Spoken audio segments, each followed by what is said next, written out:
A frase é creditada a Aristóteles.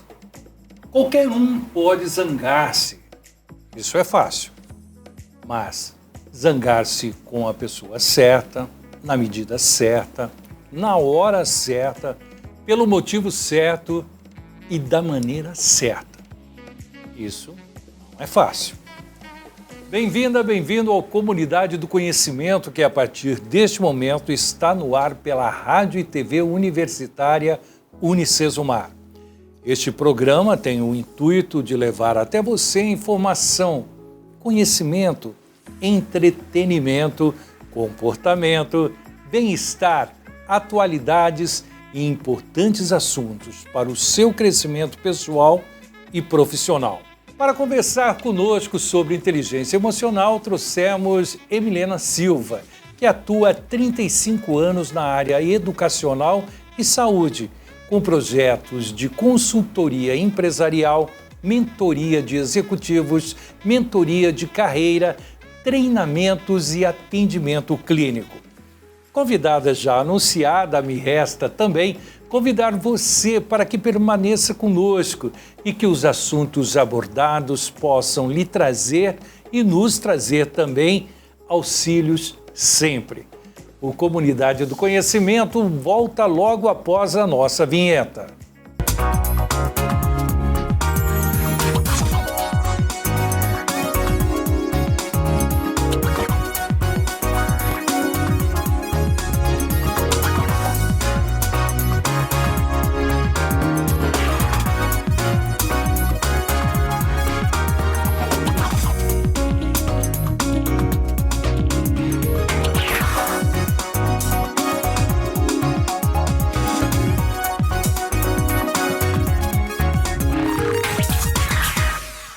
Penso que a inteligência emocional não é sobre eliminar as emoções, mas sim entender e controlar sua influência sobre nós. Emilena Silva, terapeuta e consultora empresarial, já está aqui para participar de um bate-papo em que vamos falar sobre inteligência emocional. Seja bem-vinda. Tudo bem, Emilena? Muito obrigado. O seu nome, ele é diferenciado, né? Porque de repente a gente fala Milena, Emília, agora os dois nomes unidos, né? Provavelmente tenha chego a esse nome seu interessante. Sim, é minha mãe que é muito criativa, então uma avó Emília, outra Helena, Emilena. Ah, tá bom também, já colocamos outro nome no nosso bate-papo aqui. Uhum. Eu tive a oportunidade, assim, lendo sobre o assunto, e que não foi, assim, muito complicado encontrar. Você digita ali no Google, você encontra várias situações em que a inteligência emocional ou a forma como você utiliza dessas emoções dá um norte ou baliza, né, as pessoas que tiverem a fim, né, de ir em busca a esse acesso, né? Algum desses pilares da inteligência emocional ou algum dos pilares para desenvolver, eu fiz questão de colocar aqui algumas situações. Sim. Mas antes gostaria de saber um pouco de você, né? Uhum. Como é a sua atividade profissional e como você tem de certa forma, conseguido colocar com as suas emoções, venha nesse patamar de dar um equilíbrio nas emoções de outras pessoas. Uhum. Eu sou terapeuta, então eu atendo em clínica e consultora empresarial. Hoje eu tenho a Luciana Maranhos como parceira. Uhum. E tem Alexandre, meu cunhado também, Alexandre Ferro, que também é outro parceiro. E com esses dois eu faço esse trabalho nas empresas, né? Para eu manter o meu equilíbrio e trabalhar a minha inteligência emocional, além de tudo que você já disse, de ler, de pesquisar e tudo mais, você tem que ter um autoconhecimento. Não tem como, né? E como nessa situação, já que é um autoconhecimento, de que forma você consegue entender o autoconhecimento de alguém que está conversando com você? Porque é alguma coisa que às vezes fica... É tão escondido que talvez nem eu saiba que existe algo, né, que me coloque aí numa situação de desconforto comigo mesmo. Sim. Primeiro, eu penso assim, que terapeuta, psicólogo, ele tem que fazer terapia. Não tem como. Você cuida do outro, você tem que cuidar de você, né? E à medida em que eu vou me conhecendo, fica mais fácil de eu poder conhecer o outro. Então, existem hoje muitos cursos para você poder fazer, para poder ter este autoconhecimento. Por exemplo, nas empresas. Você não precisa ser um terapeuta para trabalhar numa empresa. Claro que não, né? E existem cursos para você poder fazer e conhecer esses perfis comportamentais para saber como lidar com as pessoas. Primeiro, se eu sei como lidar comigo mesma, fica mais fácil de eu lidar com o outro, né? E aí, assim, temos perfis comportamentais que são os básicos e todos nós temos, né? É que tem pessoas que às vezes falam assim, eu sou influente, eu sou dominante. Não, você é tudo, você é mais influente, talvez, do que dominante, né? E por que isso é importante? Porque se eu sei lidar com a pessoa, fica muito mais fácil, né? Por exemplo, um vendedor. Eu tenho uma loja, né? Um exemplo. Você vem na minha loja. Se eu já percebo que você é uma pessoa dominante, e aí, nesses cursos, você vai aprender como encontrar isso, né? Eu não vou ficar mostrando tudo para você, eu não vou ficar mostrando detalhes. Eu tenho que você já chega também sabendo o que você quer, então eu tenho que ser direta com você. Direta e se for em cima do básico, vai pelo básico, não pelo valor, não por aquilo que a pessoa mostrou querer. Sim. Se é uma pessoa mais analítica, ou seja, aquela pessoa que você percebe que ela observa mais, ela questiona mais, ela quer saber mais, e aí então é importante não vai dar para você ser direto com ela. Não vai agradar. Ela vai querer saber que tecido é esse, que cor é essa, de onde veio, quanto... Ela vai querer saber tudo. E aí você vai ter que falar tudo isso para ela, né?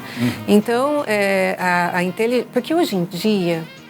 Eu nem sei se eu estou adiantando, mas enfim... Não, mas eu quero isso mesmo. Hoje em dia, as pessoas são contratadas pela técnica, pelo técnico que elas sabem, mas elas são demitidas pelo comportamento.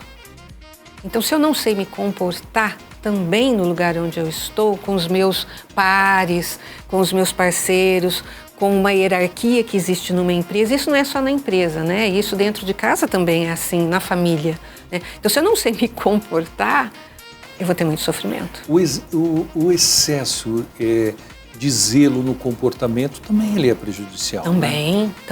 Eu sinto que às vezes,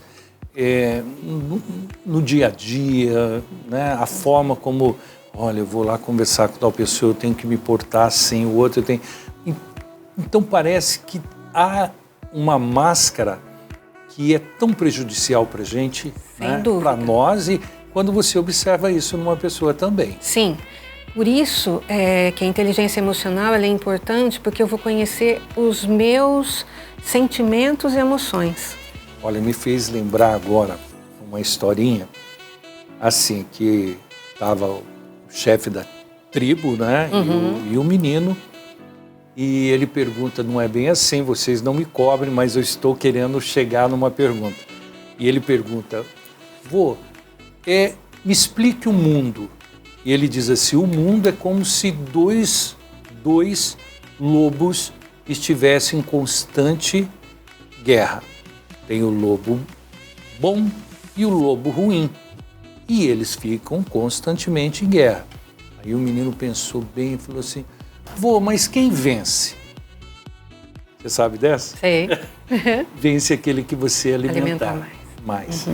Então é isso, sabe? Eu acho que às vezes a gente corre o risco de alimentar quem nós não gostaríamos que ganhasse a peleia, né? Que ganhasse. E isso você encontra também no dia a dia, nas grandes empresas, nas pequenas empresas? Sem dúvida, né? Porque o que acontece hoje em dia com as pessoas, principalmente, é que às vezes elas são igual esse menininho que você falou. Elas não sabem quem ela alimenta mais porque sequer conhece a emoção que ela está sentindo. Né? Às vezes confunde, às vezes a pessoa está com raiva, mas como raiva é um sentimento que você não pode sentir, porque isso às vezes vem desde lá da sua infância, porque comportamento tem a ver muito com toda a tua história de vida. Né? Então, se você não sabe, você fala assim, ai, estou angustiado, ai, não sei, parece que eu estou triste. E às vezes não é, às vezes você está com raiva mesmo. Né? E a raiva bem direcionada, ela é importante, né? Ela é positiva. Né? Não é porque é raiva que é um sentimento feio, que é algo que eu não possa sentir. Né? Mas bem direcionado, ele me leva, a raiva me leva. Né? Eu conversando com você, me lembrei de uma outra história, quando eu muito pequeno fazia karatê e o sensei sempre explicava. Quando você está num campeonato, Sim. não adianta você estudar o seu oponente e desculpá-los por ele, né, desculpá-lo por ele ter sim, o assado, isso, aquilo, porque daí você não nutre dentro de você o espírito do combate, né? Então, muito bem falado isso que você acabou de nos explicar. Que até mesmo aquilo, seu sentimento, o mais amargo que seja, ele também é fundamental. Eu vou chamar um intervalo, mas antes eu vou ler algum daqueles tópicos que eu falei para você. Tá. E daí logo depois a gente vai conversar, que é autoconsciência, autogerenciamento, consciência social e habilidades sociais, gerenciamento de relacionamento, gestão das emoções, autocontrole, automotivação, que são pilares interpessoais, eu com os outros e também empatia. Isso são detalhes que nós vamos logo após o nosso intervalinho aqui conversar, tá certo? Eu estou tendo a oportunidade de conversar aqui com uma pessoa que, primeiramente, quem a conheceu foi a minha esposa, a Elaine. E a Elaine disse assim, Val, leia esse currículo. Eu li, falei, vamos trazê-la até o programa. Emilena Silva, que atua há 35 anos na área educacional e saúde, com projetos de consultoria empresarial, mentoria de executivos, mentoria de carreira, treinamentos e atendimento clínico. Comunidade do Conhecimento, volta já.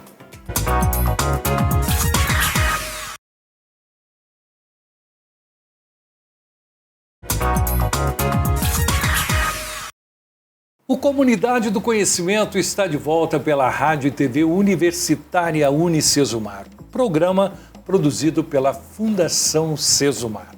Tenho como convidada Emilena Silva, terapeuta e consultora empresarial. Eu tenho aquelas perguntas ou alguns tópicos que nós fizemos, né? Desses aqui. Autoconsciência, autogerenciamento, consciência social e habilidades sociais, gerenciamento de relacionamentos, gestão das emoções e autocontrole, né? No caso é o mesmo. Automotivação, pilares interpessoais e com os outros, e empatia. Desses aqui, o que mais, lembrando dos lobinhos, eu preciso alimentar? Fiz aquela pergunta de 1 milhão? Fez aquela pergunta de 1 milhão. Por que isso é tão pessoal, sabe? O ser humano, eu sempre falo que o ser humano ele não dá para ser 2 e 2 são 4, né? Então então fica muito difícil eu direcionar e falar, olha, isso é o mais importante, porque às vezes para você não é. Se você tiver um dos pontos que você colocou, já vai ser incrível, né? Já vai ser muito bacana você estar tentando desenvolver isso, porque um puxa o outro, naturalmente. Né? Então, eu posso escolher começar por um ou por outro. E, menina, eu fico muito preocupado quando você tem tanto conhecimento, como no seu caso, você há tantos anos, né? Mas uma pessoa que não está habilitada a ter tanto conhecimento, começar a fazer pré-julgamentos. Como que você vê isso, né? Dessa inteligência emocional que eu me sinto diferenciado e começo a fazer pré-julgamentos? Então, a pessoa que faz pré-julgamentos é meio complicado de falar, porque isso muitas vezes, vem de uma história de vida, vem dela, né? Às vezes você não sabe, você é acostumado, porque todo mundo julga o teu meio, o ambiente onde você está. Às vezes é assim, nem sempre, mas às vezes é. Mas quando você olha para a pessoa e sabe que atrás daquela pessoa tem toda uma história de vida, você para de julgar. Então, eu vou me recolocar na pergunta. Tá. Porque o pré-julgamento é uma coisa que eu não vejo assim com muita importância voltado pelo lado positivo. Eu tenho um determinado conhecimento, eu tenho a minha métrica, eu julgo você e não, acho que esse cara não serve, ele não está bom, é isso e aquilo. Você, como terapeuta, você consegue fazer essa análise, vindo lá de muito tempo. Sim, né? sim. Então é nesse ponto, como eu me preparar para não ser o lobo ruim da história, alimentar esse lobo ruim que eu chego para você e vou olhar a cor da sua unha ou o seu brinco. Eu sou muito do visual. Eu vejo a sua unha e acho, olha, combinou com ela, ou brinco, olha, eu combinou. Então, isso para mim não é pré-julgamento. Se você tivesse sem brinco, se você não tivesse, para mim tanto faz. Mas a atitude, ela nos deixa, às vezes, num cheque, sabe? Num checkmate ali, para dar o checkmate, para você falar, esse serve e esse não serve.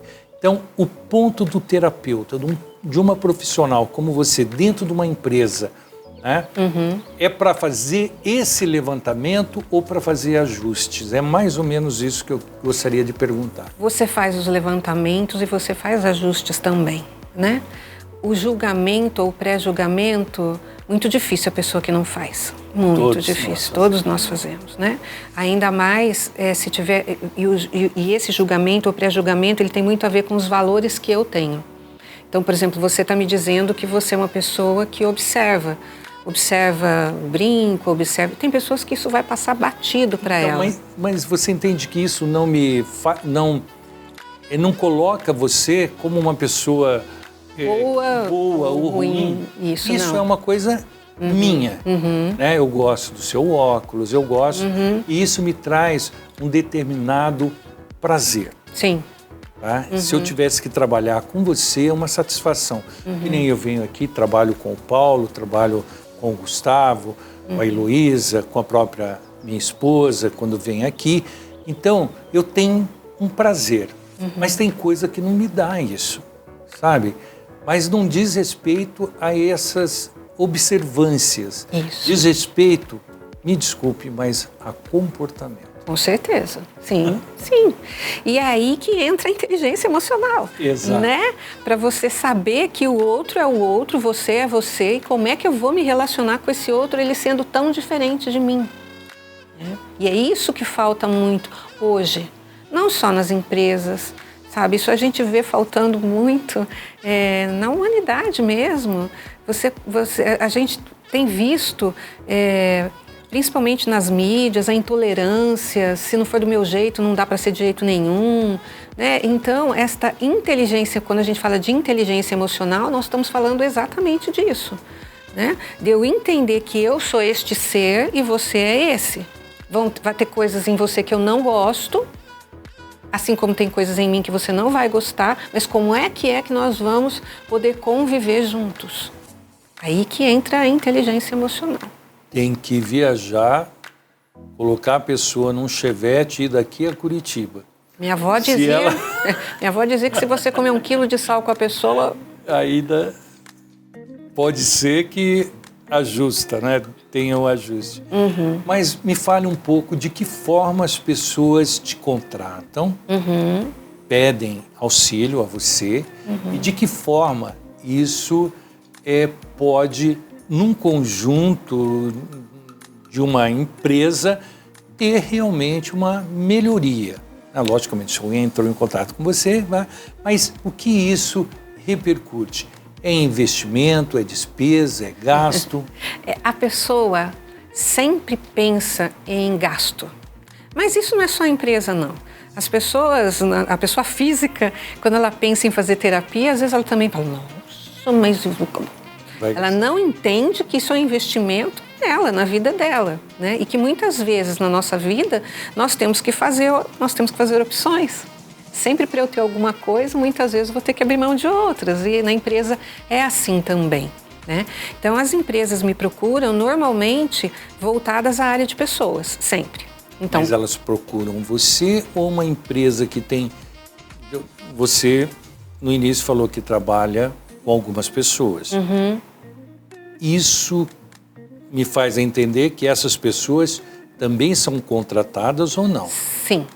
Elas vão em conjunto? Vão em conjunto, a não ser que seja algo da empresa única e exclusivamente de pessoas nessa área, né? Meu cunhado, por exemplo, ele trabalha com todas as outras áreas, financeira, planejamento estratégico, tal. Não é a minha área. A minha área é sempre voltada a pessoas. E no caso da Luciana, também. Aí da Lu é mais comportamento... A Luciana é tua irmã? Não, Luciana Maranhos é minha parceira também de negócios. De negócios, certo. Isso. A esposa do seu cunhado? Chama Elaine. Elaine. Elaine. Tá certo. Não, é só para entender que na hora eu não entendi muito bem, porque eu também vou conversar com ele qualquer hora dessas. Ok, né? Vai ser bem bacana. E aí, então, as pessoas vêm com essas dores, né? Então, de relacionamento, de comportamento. Não só o comportamento, por exemplo, quando a pessoa vai fazer uma venda, não sabe como se comportar, mas comportamento também em equipe, porque não é uma coisa fácil, né? Você trabalhar em equipe. Olha, eu conheci uma costureira. Eu venho da área de moda, eu fui professor de moda, eu vim para Maringá para dar aula, dei aula do Senac, ajudei a montar o polo têxtil em Cianorte. E quando você fala em chão de fábrica, aquelas pessoas imediatistas, não, essa máquina já deu o que tinha que dar, não sei o que, não sei o que. Eu me recordo, você falando isso, da pessoa chegando lá, falou assim, fala assim, passa na mão na máquina, ela só está cansada, espera um pouquinho. Não sei se você já ouviu isso. Cobria a máquina e depois aquela senhorinha que eu não me recordo o nome, ela foi nessa máquina, passou os fios certinho, a máquina funcionou. Então, essa situação da energia, da compreensão para todos os seres viventes e não viventes, eu acho que nós temos que trabalhar muito ainda, né? Não tenha dúvida. Não tenha dúvida. E é tão interessante porque assim, tem pessoas que isso é nato dela. Ela tem essa sabedoria, né? E outras que não têm toda a oportunidade de poder desenvolver. Mas e você desenvolve isso com esta autopercepção. Quando eu olho para mim, porque tudo está em mim. Tudo está em mim, nunca no outro. Então, às vezes, diretores de empresas, às vezes ficam um pouco assim, porque eu falo, a empresa é reflexo seu. Imagine ele escutar isso. Às vezes não é fácil, mas é. Né? E você falou de energia. Energia é algo real, existe. Né? Então, que energia que está rolando ali, como é que é isso? Né? Então, quando eu olho para mim, então eu posso ter todos esses itens e ir desenvolvendo esses itens, todos que você descreveu aí. Né? Buscando ajuda. Isso não tenha dúvida. Como você mesmo disse, você busca ajuda. Com certeza. E você está procurando se capacitar mais para poder ajudar mais. Não tenha dúvida, até a morte. Até a morte, que legal isso, né? Uhum. A última pergunta que eu vou te fazer. Você é uma pessoa de uma energia sensacional. Ficaria mais 2 programas juntos, né? Olha que pergunta. E você é feliz, realizada no que você faz? Hoje eu sou. Hoje eu sou. Mas a tua resposta é bem, hoje eu sou. Sim. Por quê? Teve um momento que você não era. Teve sim. eu fiz letras, depois eu fiz educação física. E fui fazer educação física porque eu gostava muito do corpo, de mexer, enfim. E por uma série de circunstâncias eu tive que ser professora e dar aula. E eu não gostava disso. Mas eu nem sabia que eu não gostava, né? Não fui, assim... Nunca fui triste, infeliz, nunca fui assim, então também é isso daqui, não tô nem aí. Não era assim. Mas você está perguntando sobre felicidade, né? Então teve um momento que eu parei e falei, e daí, o que eu quero fazer de verdade, né? E fui pesquisar, e aí vi que a análise bioenergética tinha tudo a ver com o corpo, né? Porque é uma terapia onde corpo e mente, eles se conectam. Não tem como você falar de mente sem falar do seu corpo. É isso que eu quero. É uma terapia neo-haitiana, né? E aí foi isso que eu fui fazer. E eu tinha já 40 e poucos anos. E aí as pessoas falam, nossa, mas eu já tô velha. Nossa, mas eu não posso mudar. Pode, você pode mudar sempre, a todo momento. A vida não é estática, né? E você vai ser feliz. A felicidade são momentos, né? A gente não... você é feliz? Não, claro que não. Mas até isso você vai se autogerenciando, vai cuidando dos pensamentos, né? E vai vendo que é possível, é possível. Tá certo. Então, eu agradeço, assim, a sua forma de ter aceito, quase que de imediato, estar aqui com a gente. E gostaria de fazer um convite, elabore o tema e nós vamos trazer. Já nos conhecemos, então vai ser muito mais fácil a gente estar levando um pouco disso tudo para as pessoas lá de casa. Okay. Tá bom? Muito obrigada. Muito obrigado, sucesso. Eu que agradeço. E a casa é sua aqui. Tem muito um programa de televisão que chama A Casa é Nossa, a Casa é Sua e tudo mais. Uhum. Mas aqui pode ter certeza que é um cantinho do saber, tá bom? Muito obrigada. Muito obrigado. O Comunidade do Conhecimento fica por aqui. Até uma próxima oportunidade. Tive essa oportunidade, né, de conversar com uma pessoa que há 35 anos, nós estávamos falando de felicidade, há 35 anos atua na área educacional e saúde com projetos de consultoria empresarial, mentoria de executivos, mentoria de carreira, treinamentos e atendimento clínico. Até uma próxima oportunidade. Até lá.